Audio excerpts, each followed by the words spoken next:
talent can take over.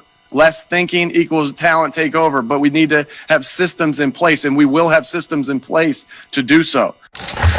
As far as the starter, haven't really thought about that yet, and naming a starter, that hasn't even crossed my mind. Again, just trying to evaluate the players on our team and get the staff together. Ryan Clark joining us. Nick Sirianni taking over a team that ranks 24th in total offense. I see those eyes, Rye. Max, he's not worried about who's going to be quarterback. Obviously, we'll just keep it on Ryan's face. Hasn't crossed his mind. I mean, he's not. That hasn't even crossed his mind for 1 second. Who might possibly be the quarterback? Did you want to jump in here, Stephen A? Yeah. I'm saying, Max, would you mind if I led this conversation, Max? Because I don't have much to say, but would you mind if I take over? The best thing you could say about Nick Sirianni's press conference is that he wasn't exactly like Adam Gase, who showed up to the Jets press conference looking high. Now, you couldn't say that, but let's be honest. Didn't the thought cross our minds? He looked like a deer in headlights. I don't know what the hell he was talking about. He was mumbling his words. I agree with my colleague at the Philadelphia Daily News, Marcus Hayes, where he talked about him lying. You didn't even think about the starting quarterback. The thought never even crossed your mind. You took the Eagles job. You interviewed for the Eagles job. You took the Eagles job. Oh, by the way, your former boss in Indianapolis, who's the head coach there, where was he before? He was in Philadelphia as your offensive coordinator / quarterback coach, guiding them to a Super Bowl championship with a backup in Nick Foles. And you take this job after working under him. And it never crossed your mind about whether or not Carson Wentz or Jalen Hurts would be your starter. You didn't even cross it. As Marcus Hayes pointed out, you lied. And Philadelphia, better than most places, has a BS meter that, they can pick up on it like clockwork. And this is a bad start for him. And all I'm going to say before handing it to you, Max, is this. As a guy that worked in Philadelphia for 17 years for the Philadelphia Inquirer. When you are a head coach and you're the man assigned to talk to the media on a daily basis and you come across as that, my prayers are officially extended to Nick Sirianni, because my goodness, are you going to need all the prayers you can get, because this was a horrible start, and the media in Philadelphia is going to be waiting for this man on a daily basis for the foreseeable future. If there was ever a press conference that you did not want to show up unprepared for, it was that one. Good luck to that, brother. How does Nick Sirianni look after his first news conference? Like a puppet. Like a puppet. That's what he looks like. This is the Mike McCarthy situation in Dallas on steroids. Just like I said, Jerry Jones isn't going to hire anybody. We had Jimmy Johnson on the show. Really, the Cowboys are suffering from the curse of Jimmy Johnson. Won a couple Super Bowls, got too much credit. Jerry's ego couldn't handle it. Got rid of him, bring in Switzer, won with Johnson's players, and never since then, right? And since then has avoided, with the exception of Parcells briefly, the big personality man in charge who would get credit. And it seems to me what's going on in Philadelphia is a version of that, but on steroids. It's not so much about the ego and getting the credit. It's that Jeffrey Lurie, the owner, and Howie Roseman, the GM, want someone they can control, period. According to that same Marcus Hayes column in the Philadelphia Inquirer, Stephen A., published yesterday, I suggest people check it out. He said that after 5 years of Peterson taking his orders, he came at them with, hey, I'd like to choose my own personnel, or at least decide when and where, who's going to play what. And a couple weeks later, he's gone. He's gone. As soon as he stopped being a puppet, he was gone. And what I say about Peterson's press conferences last year, especially as it pertained to Carson Wentz, I told you, it sounded like he didn't have autonomy. It sounds like he couldn't make decisions. That's what's going on. Dysfunction always starts at the very top. You want to see a dysfunction? And Jeffrey Lurie's been praised oftentimes as a great owner in American team sports. He's lost that distinction. This is a debacle at this point. And you can see that they hired a guy who was not at liberty even to make decisions about basic stuff pertaining to the team. When Peterson finally wanted control back because the Carson Wentz thing went off the rails, they got rid of him. They replaced him with a guy who they believe they can control. And the first press conference sends a message to Eagles fans loud and clear. They found their man. Yeah, absolutely. And I think so this is the reason, too, we pay more attention to press conferences this year than we have in years past. And you hate to bring this name up every time a coaching vacancy is filled, but it's Eric Bieniemy. Because you think about some of the press conferences we've seen him in. You think about some of the post-game interviews when you look back to after the Super Bowl when asked by, I believe it's Steve Weiss, about what that meant to Andy Reid. You think about all the things his players say as a leader, as a communicator, as a builder of men. And so now when we see these other guys, these other coaches who get these jobs, we say to ourselves, okay, I'm going to sit down and I'm going to learn why this dude was so much better than Eric Bieniemy, why this dude is the pick for this job. And we've bit off kneecaps and we've knocked out teeth. And now we've written statements to give and we don't even know the statement.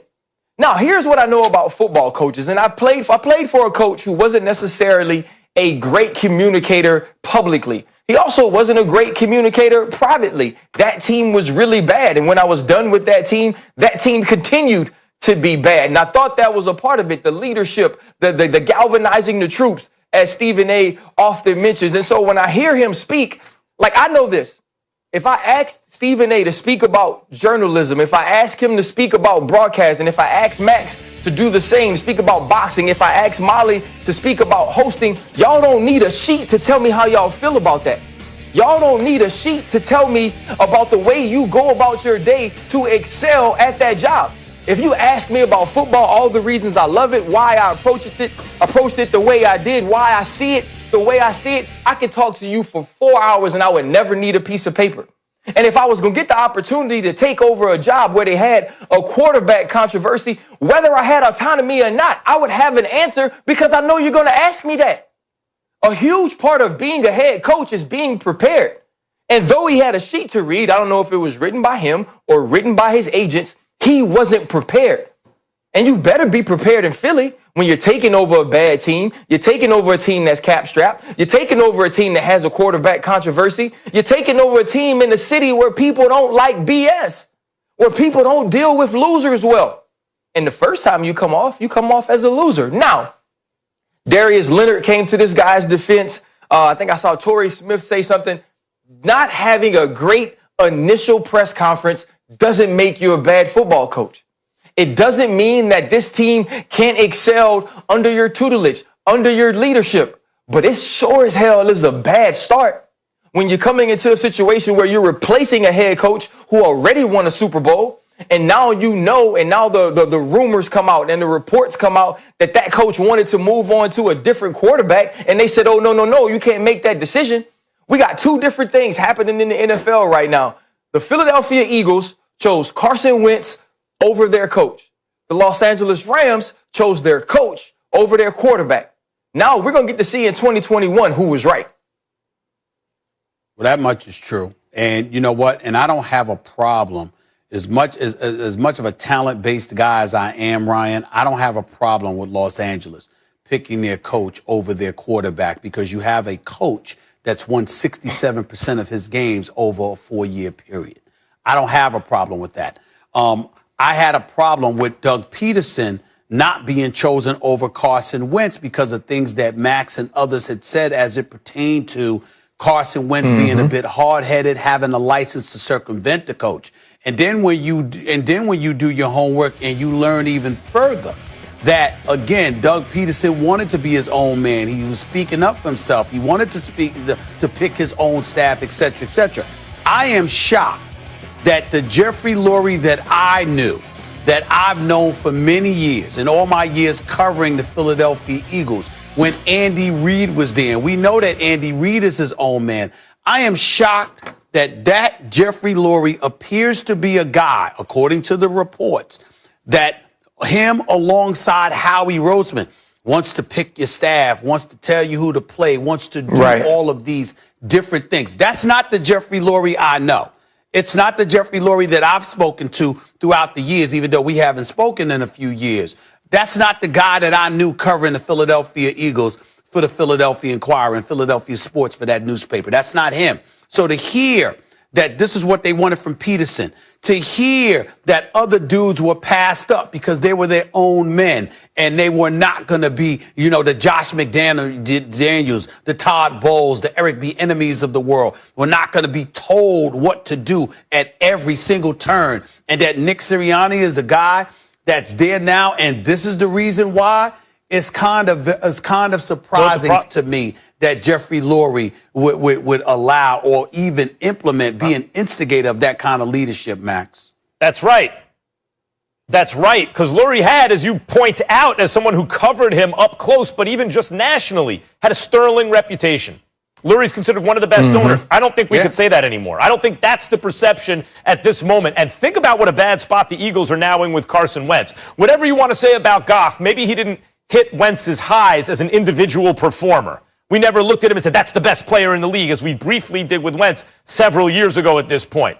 But Goff was more consistent. Goff made 2 Pro Bowls. Goff got to a Super Bowl, and he had a big contract. He didn't disintegrate the fabric of the team, and yet they just traded 2 firsts and a third and Goff for Stafford, who's talented, but ain't Deshaun Watson exactly, right? And by the way, also reports that they were making a run at Aaron Rodgers, couldn't get him, went to Stafford. What does this mean for the Eagles? They held on to Carson Wentz for so long. If it takes you 2 firsts and a third to get out of Goff's deal, what's it going to take to get out of Wentz's deal? Because one thing we see, the offense works better with Jalen Hurts. Clearly. Not close.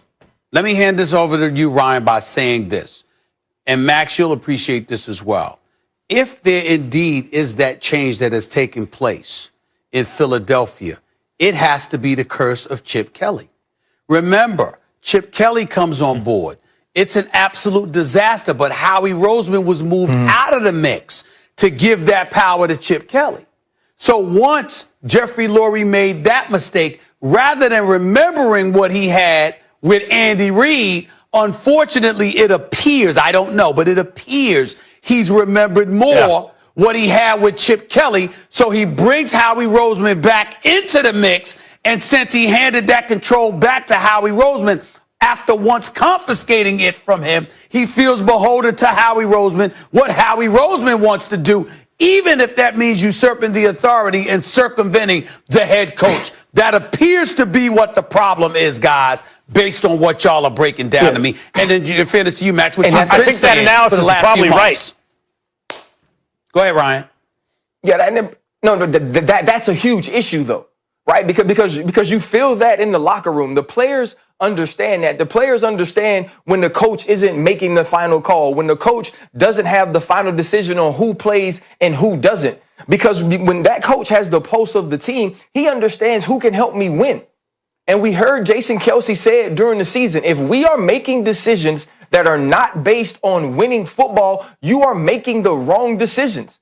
And if you go back to now Carson Wentz or to Roseman and Lurie choosing Carson Wentz over Doug Peterson, that's not a winning football decision.